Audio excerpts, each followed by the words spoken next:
so much for the work that you're doing, and I understand there's someone who's translating into Spanish in the room too.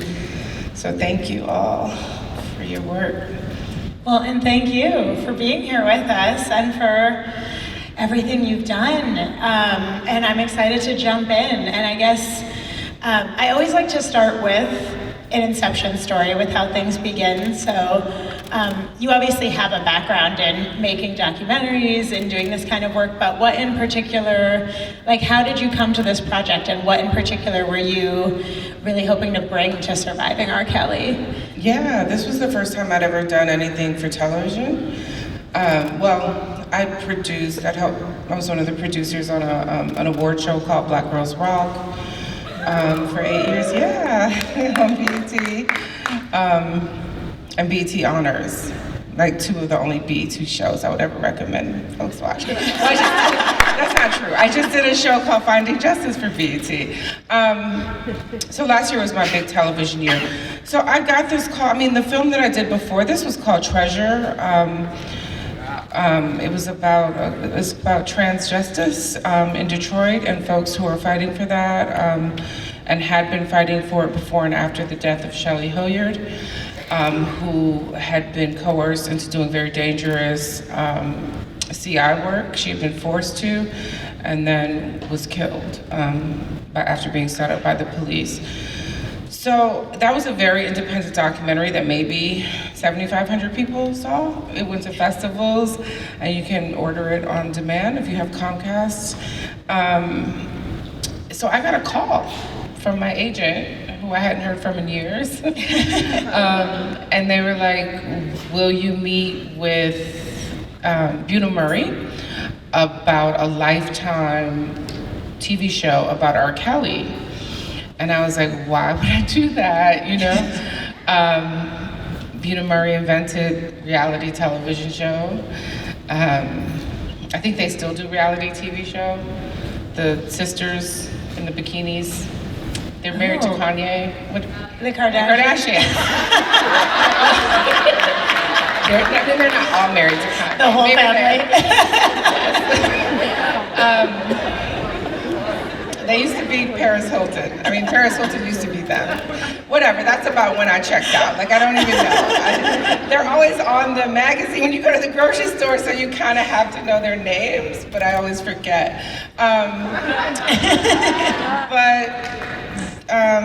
So that, and then Lifetime on Twitter, I remember people hate watching Aaliyah, this awful kind of recreation of Aaliyah. So I wasn't interested in the meeting. I was living in Santa Monica, and it was in the Valley, and I was like, I don't need to drive to the Valley for this meeting. Can we just do a phone call? And I was like late to the phone call.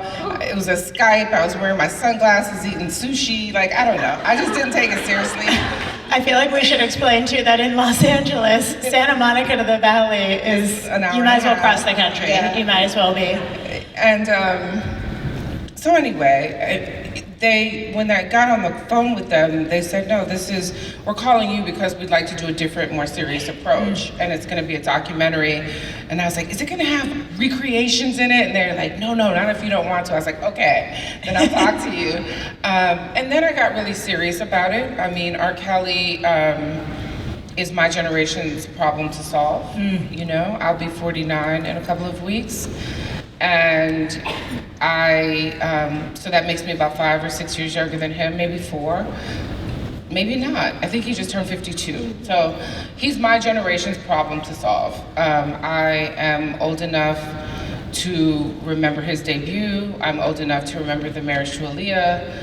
I'm old enough to remember the tape, the rape tape, of him committing statutory rape and abusing a 14-year-old. And of course the trial.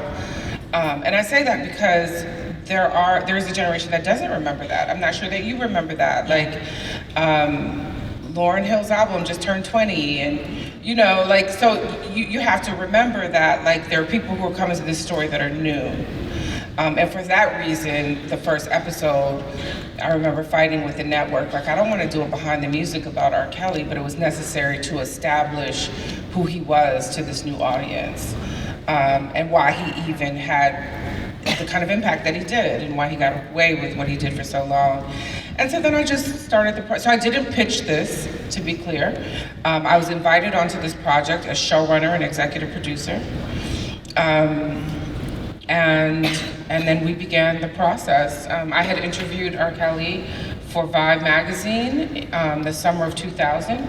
It ran in their October 2000 issue. It was a very fluffy kind of piece about his process. At the time, we knew that he had married Aaliyah. They were both denying it, but there were different places that had published, including MTV and Vibe, had published the marriage certificate. I was told by his publicist not to ask him about the marriage. Of course, I did ask him about the marriage. And he just stared at me.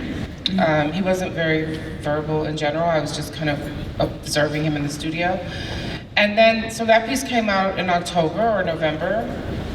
And then on December 21st, Jim DeRogatis, who's an actual journalist, when we were sitting there and I was introduced as a journalist, I turned to you, because you are a journalist, and I said, I've never been a journalist. I take that seriously. It's just like if people, those of you who are in this work doing a particular kind of work, and someone says, oh, you're a social worker. It's like, oh, no, not a social worker. I do this kind of work. It's very specific. And when I was writing, I was in film school, and I would write profiles and essays and criticism. So I'd never done journalism. And on December 21st, Jim DeRogatis, who was also a music critic, wrote a piece showing that there was a pattern to R. Kelly's predation, that there was a 16-year-old named Tiffany Hawkins who had sued him for abusing her as a teenage girl.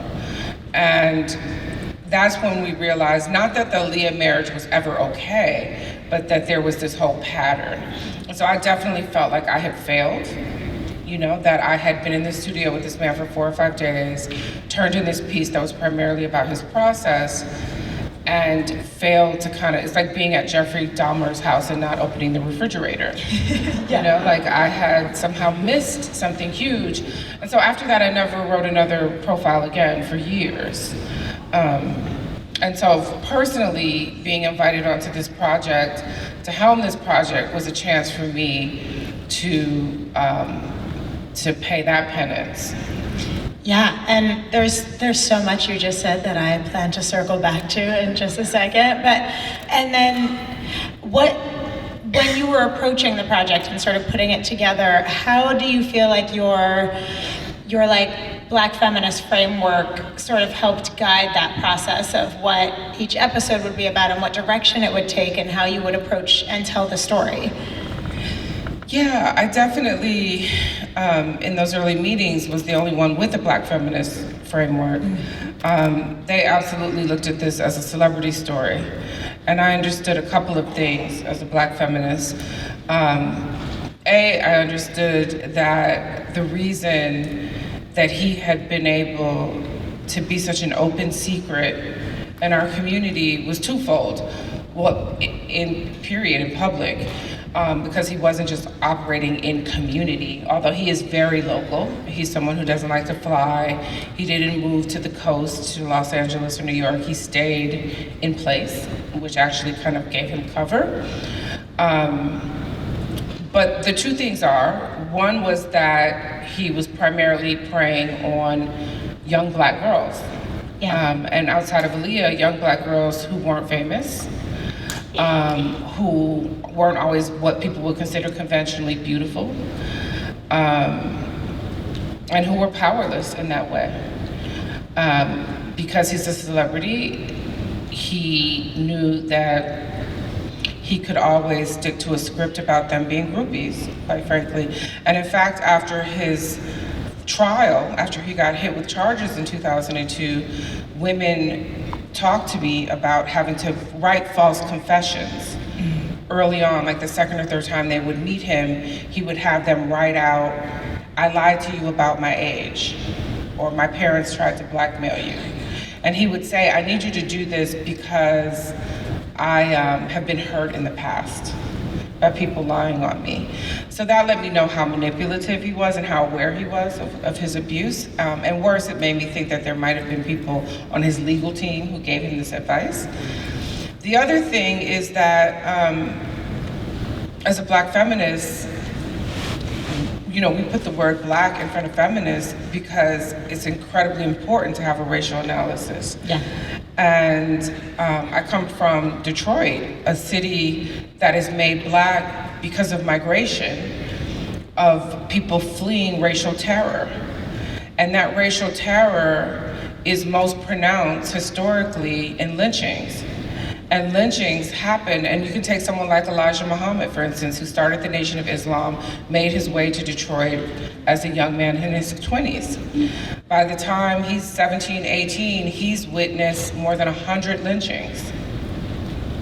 And lynchings were primarily, the precursor to a lynching was an accusation, an allegation of sexual crime or sexual misconduct. As we know with Emmett Till, it could be something as small as whistling at a white woman, all the way to accusing them of rape, often falsely.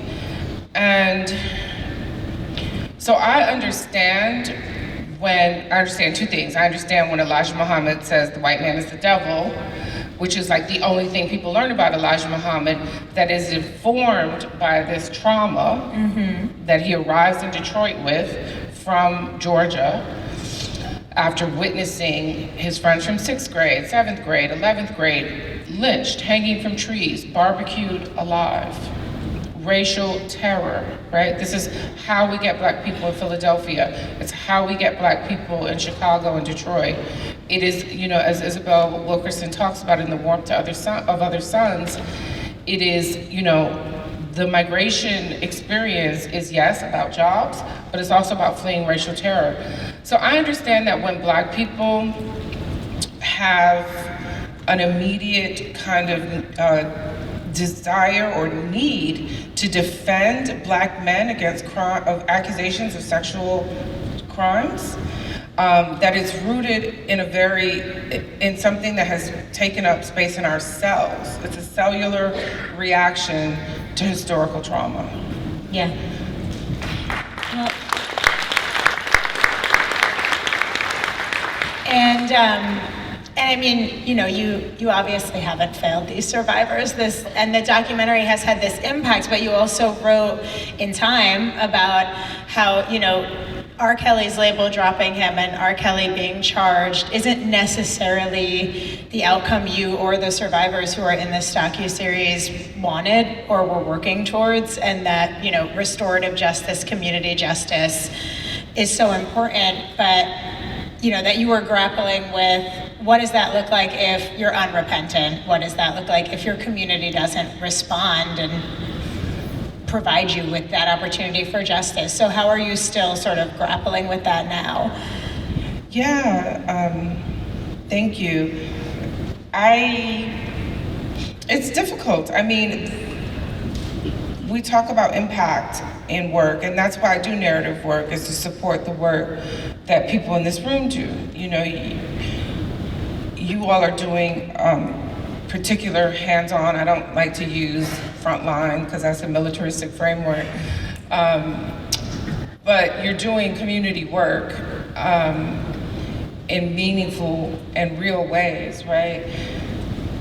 But I also know how important narrative work is, you know? I know that the reason that men aren't clear on what consent is, the reason so many, I mean, and I shouldn't just say men, people who identify across the gender spectrum don't understand what consent is, you know, because of narrative work, you know, because in our novels, in our plays, in our films, in our music, you know, we encourage as a culture, and I don't mean just this culture, because patriarchy is global, right? We encourage this kind of violence, you know?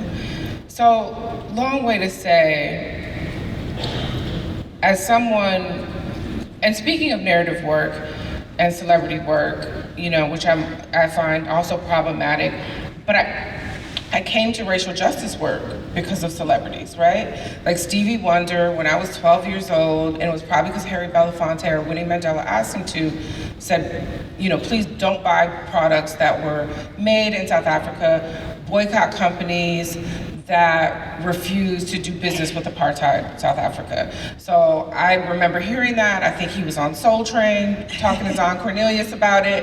And it was Saturday for sure, so it had to have been Don Cornelius. And I made a poster. I was doing a science project and I flipped it over and I was like, boycott Shell.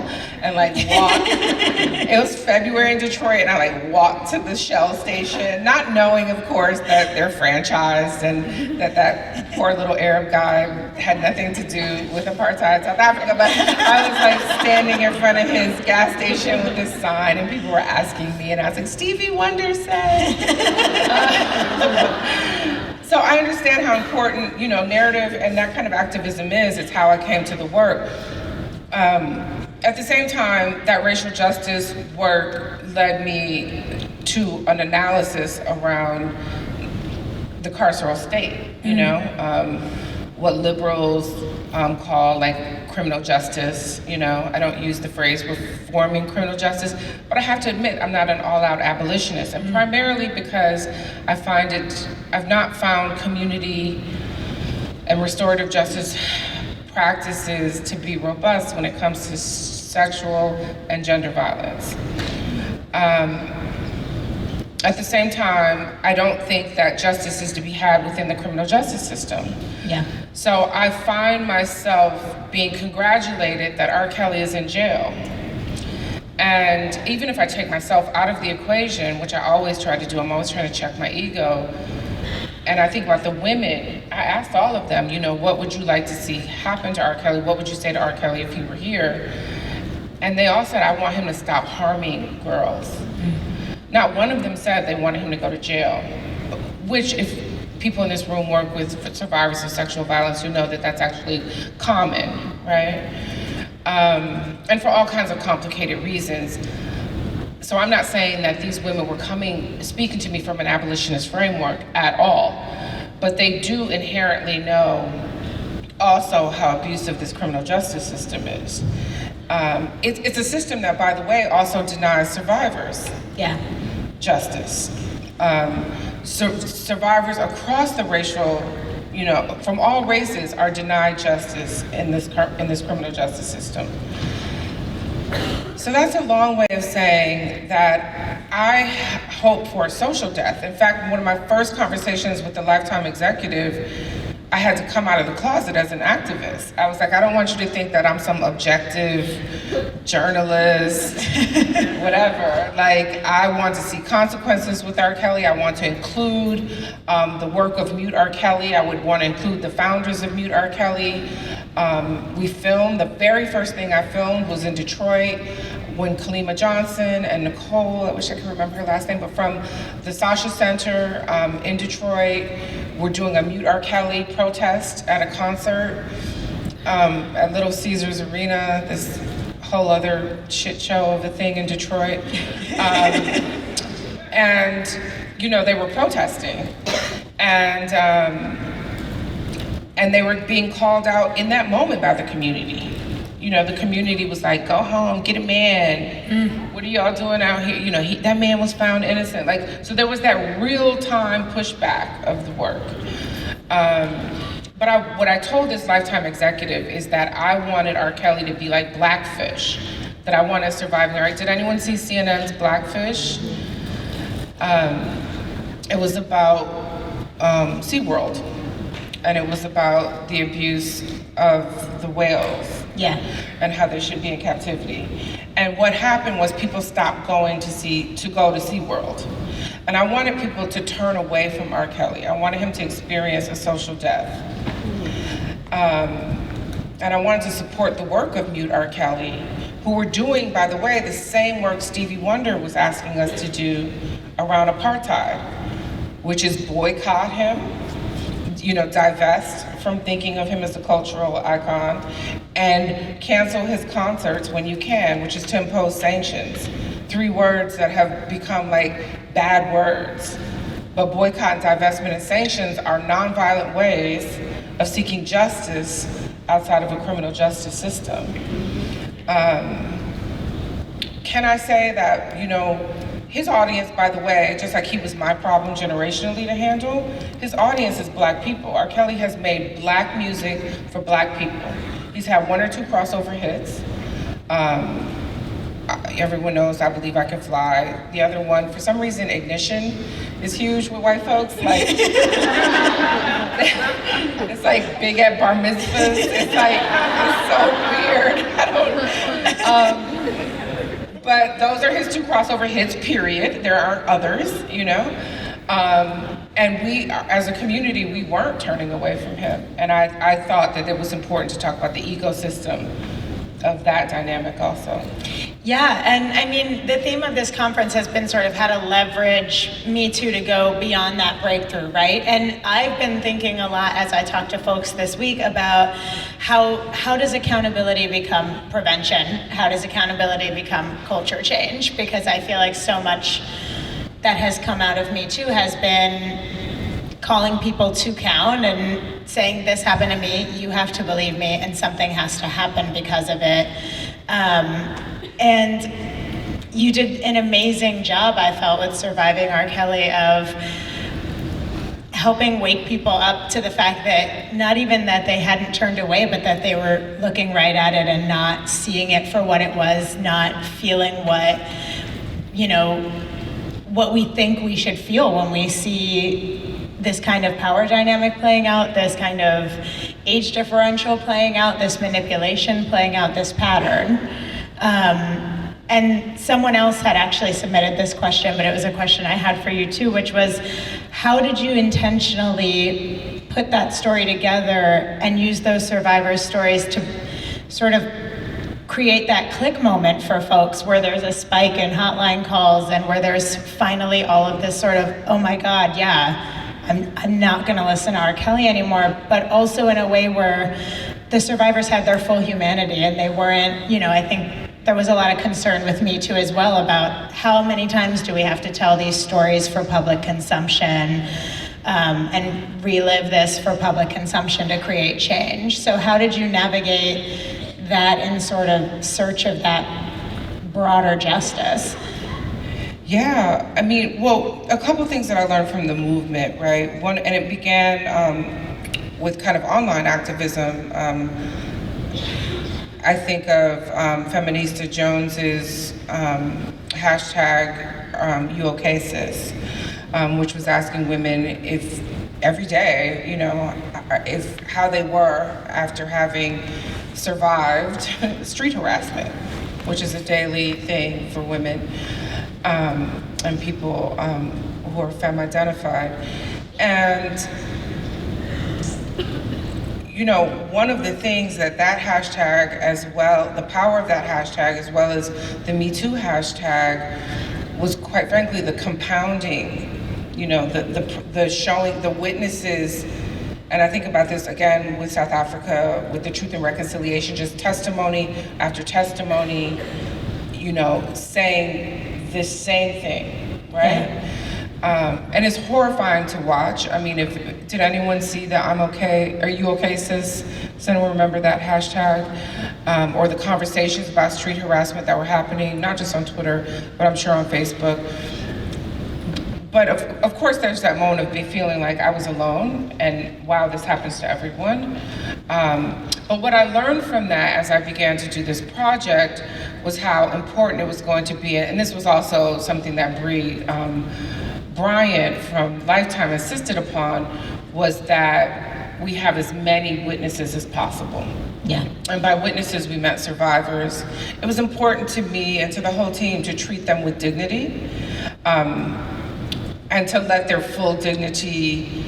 You don't give people dignity. They come to this earth with their dignity, and these women absolutely came to this project with their dignity, and it was about not compromising that in any way. And some of that is aesthetic, some of that is hair and makeup, quite frankly.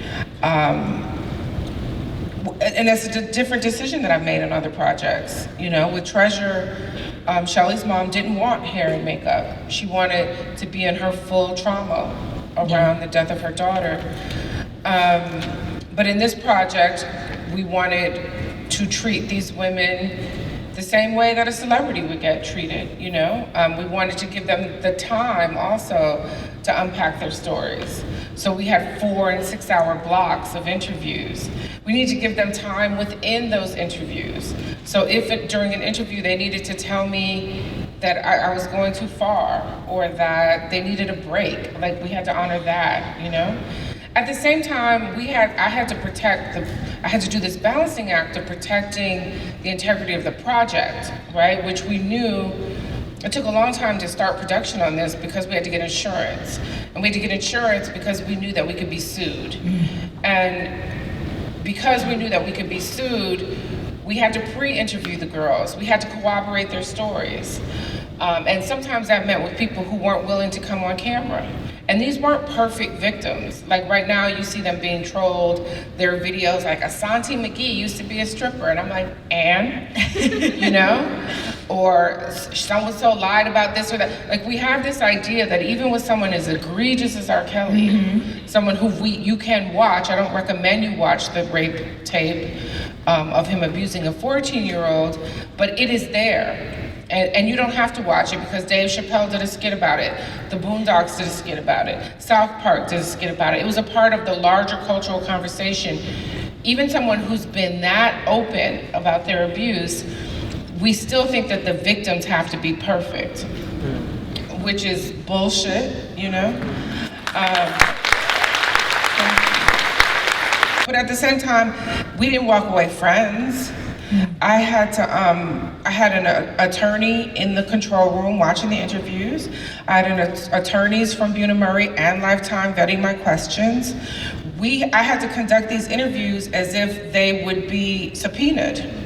So they often felt like a deposition. So there were, in fact, Kitty Jones, we were just somewhere on a panel, and she said, you know, and I didn't even know she noticed this, she said, I remember, you know, Dream during a break was in the hallway crying. And I felt, you know, bad that she had seen me crying because, as many of you know who were working with survivors, it's not your place to take up emotional space. But I couldn't do that. I couldn't have any kind of emotional, the moments where I wanted to, as a human, as a Black woman, as a survivor myself, you know, connect with them, I had to restrain myself and ask questions like, almost like an attorney would ask. Like, was there anyone present when this happened? Did you call anyone after that happened? Because I knew that I had to produce a transcript that could be subpoenaed. Just like, you know, many of you in your work, you know that other people will be looking at the interviews or the notes that you take. So that degree of professionalism was required even on this set to protect its integrity. And that was the survivors. And then, of course, it was important to bring people onto the documentary. I really wanted therapists, and because I'm not an expert, I've done most of my work around state violence, quite frankly. I was a founding member of an organization in New York called Malcolm X Grassroots Movement, and we used to do Cop Watch, and we successfully sued the Bloomberg administration against around stop and frisk, and so I did that kind of work forever. And of course, women and people who are femme-identified are brutalized and terrorized by the police and by the state. But my expertise is not in gender violence and sexual violence. So I knew that it was important to have experts on camera, and I wanted them to be Black. And 2 of the 3 of them were Black women. Because I wanted Black people to see in real time therapists and to know that this was not only an option, but a necessity, you know? And I needed them to do things like provide context. If you were watching this online, if you've ever talked to anyone in your family, or you know, you don't even have to be in the field to know that people say, why didn't they just leave? Not knowing that it takes a dozen times for, you know, a survivor to leave. And so I needed them to say that kind of stuff on camera. Then I needed music experts to say things like, Elvis Presley married a 14-year-old, Jerry Lee Lewis married his 12-year-old cousin.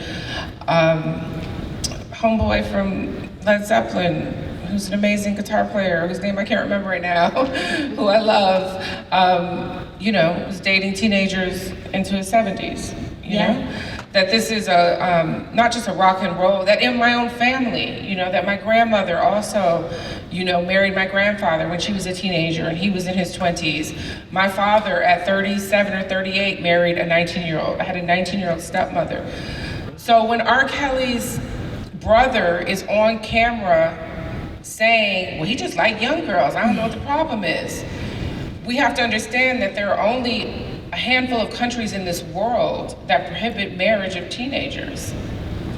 That Roy Moore, when he was running for Senate in Alabama, as a defense to dating, basically preying on teenagers in malls, was, well, I talked to their mothers. I got permission from their mothers as a 35-year-old lawyer to date this 16-year-old. Of course, we learned from reporting that he belongs to some weird evangelical, wing that encourages dating teenagers. By the way, so does the Nation of Islam. The Nation of Islam says that you should be half your age plus 7 is who you should marry. It's not illegal in all 50 states in America to marry a teenager. So there's so much cultural work to do around that. And that's why we have to talk about patriarchy, as a whole. But I knew that this was a way to get to some of those issues. Yeah, and I mean, there weren't perfect victims, and I felt like there weren't perfect villains in the story either. R. Kelly's brothers have their full humanity even when they're defending their brother. The folks who sort of enabled... Well, I did shoot his brother in a prison jumpsuit. In prison. So that did happen. He did have his humanity. He got to talk. In fact, he ended up in the dock a lot more than I would have liked him to be. Bruce was his name. Yeah, and I felt like, a lot of the folks who, in sort of the terms of this space, enabled the violence, facilitated it in some cases, sort of have this chance on camera to come to contrition and say, I don't really know what stopped me from, I was weirded out, I didn't do anything about it. Was that intentional too? Well, yes, it was the truth of their stories. I mean, I wanted more people I had a headline. I mean, I spent some of my 20s and 30s doing interviews with people, but being interviewed I wasn't that good at. So my very first interview, someone was like, why was John Legend the only celebrity to be in this piece? And it was an interviewer that I really liked, and I was like, girl, I asked everybody, And she's like, oh, like who? And I was like, Jay-Z, Erykah Badu, Questlove, and that became the headline. But I also told her that I, wanted to talk to, am I gonna forget his first name? Weiss, the president of Barry Weiss, the president of Jive Records, that I wanted to talk to the A&R people who worked with R. Kelly and would fly out to Chicago because that's what it required to work with him, and do Trapped in the Closet, with him and Carly. He had people from the label that he would only work with, and they absolutely witnessed some of this stuff. I do know, having been there 4 days when I was there, that he operates behind closed doors, that there are a series literally of closed doors with locks sometimes on the outside. I didn't notice that then, but all of that stuff we get into in the docuseries, how he denies people movement. There are literal slop buckets in some of these rooms because they can only use the bathroom when they have his permission, and if they can't find him, then they have to pee in a bucket in the corner. So there were people who definitely witnessed this, absolutely the people who worked in the studio. And they turned away from it. And that is in itself complicated, Yeah.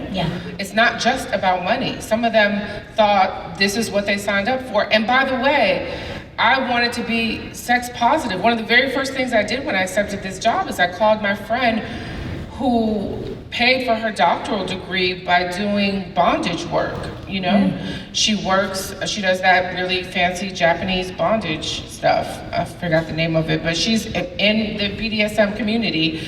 And I wanted to talk to her and other people in the BDSM community to know, am I dealing with bottoms? Like, are these submissives? And Am I projecting some prude idea, some feminist idea of what should be happening, but these women are actually signing up for this? And then I described what I had learned in my pre-interviews, and they were like, girl, that's not of submissive. Submissives have all the power. Like, this is not at all what you're describing. So I needed to clear that, though, you know?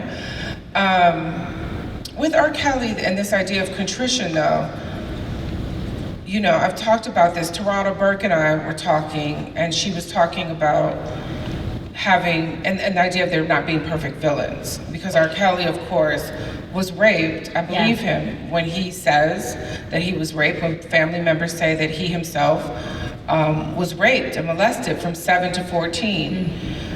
He uses euphemisms to describe that behavior because he too, and you know, men and people who are masculine identified, like, have a hard time naming their sexual trauma.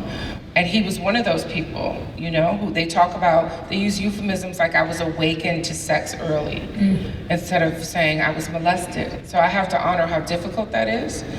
And he was abused from 7 to 14.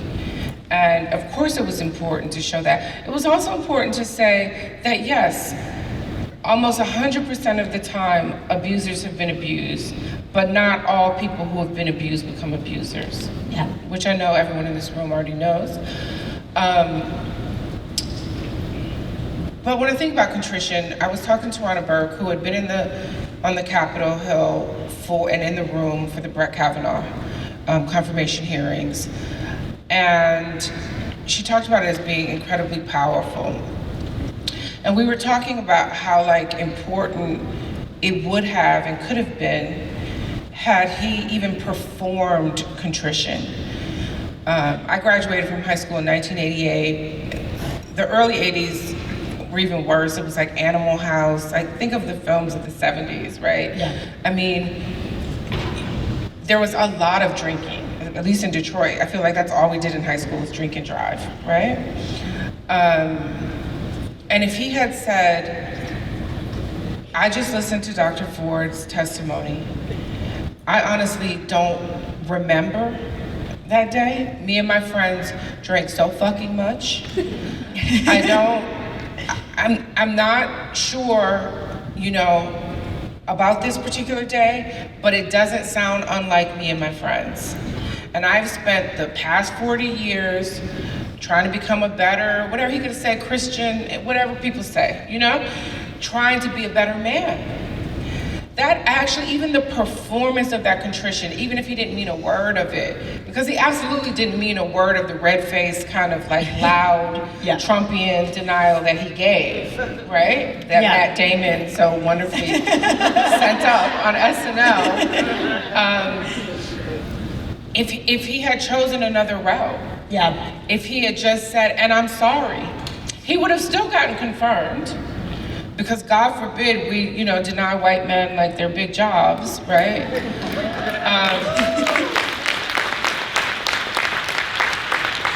But it could have actually been healing, because I talked I worked with someone who was on a Facebook group that included current students and alumni of the all-girls high school that Dr. Ford went to, that was a sister school to the all-boy high school that he went to. Yeah. And in that Facebook group, the boys were posting like, see, you bitches are always lying. Like, right, you know, in 2018, they were using what they considered to be his kind of, you know, his, you know, what do you call it when you're found not guilty? But, you know, they were using that moment to justify the same kind of behavior right now, right? Yeah. And I said the same thing about Gayle King when I was talking to Tarana. I was like, if R. Kelly had said, you know, Gayle, I was raped by someone in my family, and again by a neighbor from 7 to 14, and I have no idea what healthy sex is. I have no idea how many women I've harmed, women and girls that I've harmed in the nearly 30 years that I've been a celebrity and had access to visibility. And I'm gonna take this time to heal. People would have been like, fuck Dream, fuck Surviving R. Kelly. Go ahead, Aura, you deserve that. Like, that he would have changed everything for himself. I'm talking about if I was his Olivia Pope, if I didn't care anything about, right? Like, if I didn't care about black girls and women, which I do, but if I didn't care anything about them, if I was like, fuck all hoes and bitches, you know what I mean? Like, we need to save Aura, that's how he could have saved himself, you know? He could have performed that contrition, and in addition to having saved himself, it would have been healing. Mm-hmm. And a better look. Like, it's a better look than the screaming and the yelling. Beyond the optics, it would have actually been healing. Because, I mean, that is something that so many, as you all know, survivors want, is just a moment of acknowledgement of the pain that they've survived and that has been caused, and some contrition. And so, obviously he didn't do that. He did the opposite. He did the Matt Damon performance of Brett Kavanaugh. And Gayle King just kind of sat there. We all remember that. And so we got some memes out of it, and now he's in jail. And I do believe that he needs healing. I believe that there were so many moments that could have been interventions. One of them could have been the marriage to Aaliyah. You know, this is someone who's surrounded. The thing about being a celebrity is that you're surrounded by people who are your team. Yeah. You know, who are responsible for your look, who are responsible for your legal, who are responsible for your career, right? And they could have said, you need help, you know? When that tape came out in '02, they should have absolutely said, you need help. I also understand that Jive Records was under obligation to fulfill particular contracts, as was Jay-Z. Like, when they made that record together, they entered a contract to promote that record. And so when he was found not guilty by the courts, they were obligated to fulfill their contracts with him. I mean, this is kind of like how the law fails us again and again. But I think that all of those people, including Jay-Z, but absolutely Barry Weiss, should have taken the moral. They should have paid whatever that fine was to break the contract and not do business with this man until he gets the help that he needs. And that it never happened again and again. Yeah. And so now he's, you know, facing consequences that I don't think he ever thought were possible. Yeah. And I know we had wanted to take some questions from the audience, but this clock that's ticking down says we have 2 minutes and 20 seconds left. Okay, we're taking one. One lucky. Yeah, does any? I know we put out a call for questions, but we figured if there was anyone who wanted. We were afraid this would happen. I think Miller's gonna get there first. Julie, don't. Everyone's getting their steps in. Thank you. Hello, Dream. I love you. Oh, I love you too. Thank you. I just have one question. I watched it, you know, both parts, and I had a lot of people to disclose, especially from undergrad, after watching it, males and females, by the way. What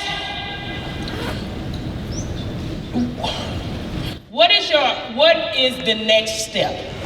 Like, you just talked about what I was waiting to hear about, you know, R. Kelly needs help. He does. Going to jail, you know, and getting that justice for the victims is great. But beyond that, he still needs help. What do you think is the next step? Because I heard that you guys may be doing another part to this. And I'm just reading blogs, you know, I'm lame.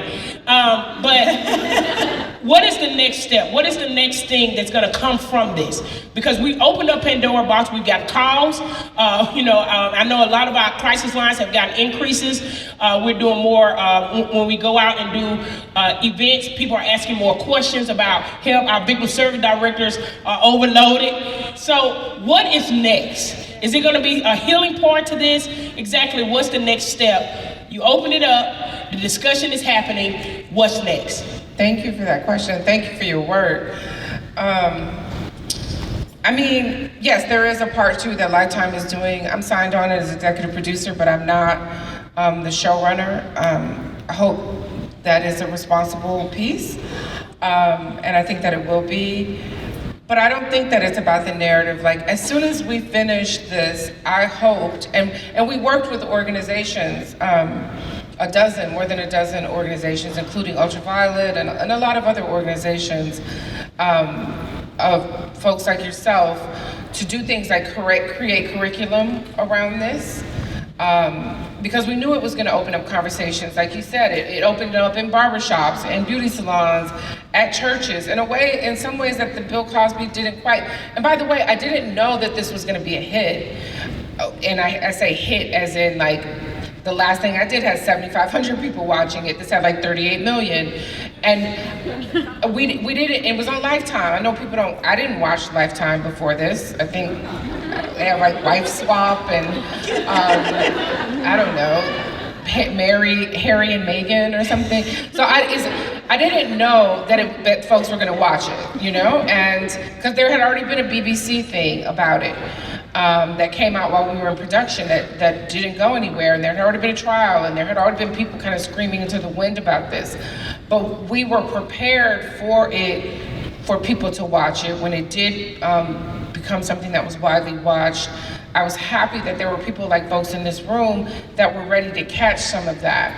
I know that there needs to be more investment in the work that y'all do. And literal investment, like money. So I think that is a more important step than kind of following up on this trial. I know why Lifetime is doing this follow-up, and I think that's important too. I think that the story has like grown into something that needs to be followed up on. But I think that the real work is actually the kind of work that people in this room are doing. I think that it's now time to go into places like middle schools. I thought it was very important for our community.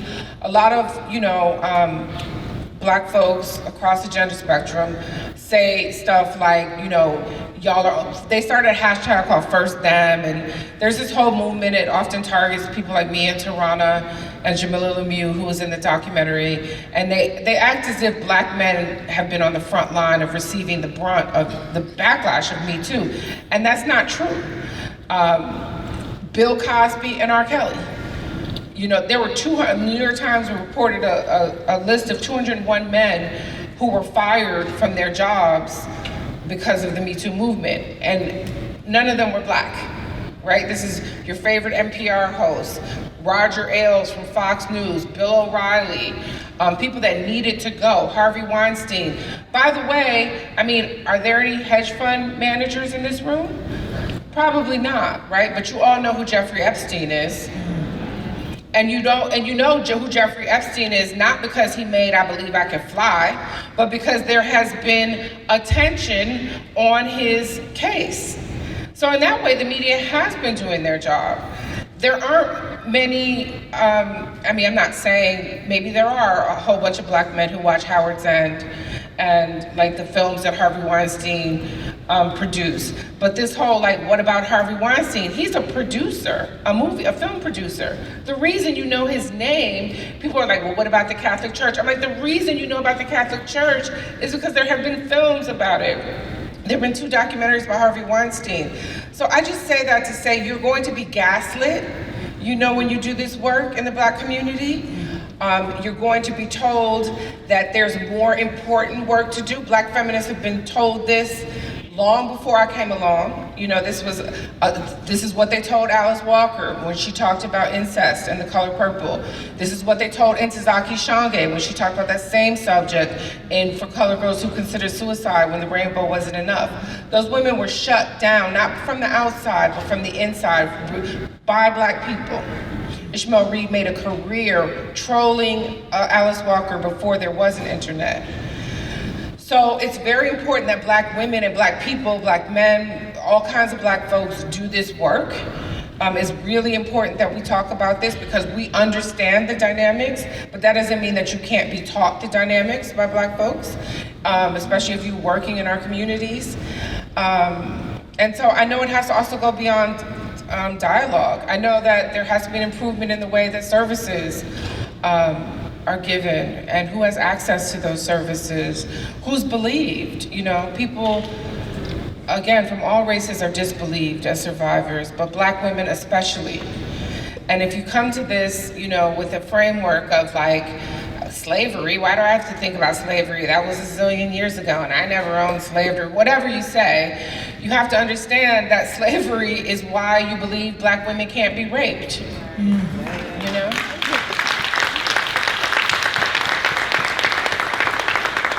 So, now we're 5 minutes over time, but thank you for your question. Thank you. Yeah, let's give it up for